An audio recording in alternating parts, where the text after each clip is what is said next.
ఈ ప్రపంచంలో దేనికి గ్యారంటీ లేదు, దానికి మాత్రమే ఉంది. మరణం తప్పదు.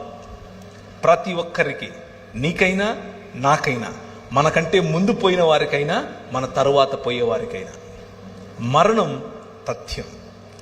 మరణం, death is the only guarantee in this world. దాన్ని మించిన గ్యారంటీ ఏది లేదు. కానీ దానికంటే బెటర్ గ్యారంటీ ఇంకొకటి ఉంది.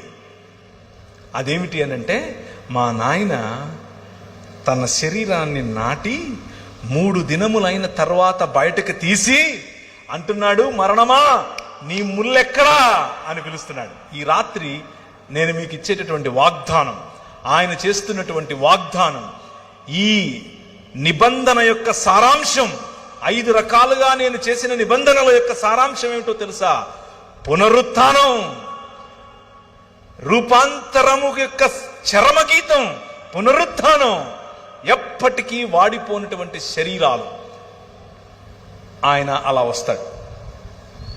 ఆయన్ను మీరు చూస్తారు, గుర్తుపడతారు, మాట్లాడతారు. You can touch him, you can touch me. మీరు నన్ను కూడా చూస్తారు. ఏ బట్టని తీసుకుని వచ్చాక మా ఊరికి, నువ్వు పేరు ప్రవీణే కదా, you will ask me. I will say yes yes, నేను అవునవును, హే బాగున్నావా అని అడుగుతాను నేను మిమ్మల్ని. This is going to happen. That is the hope that we have.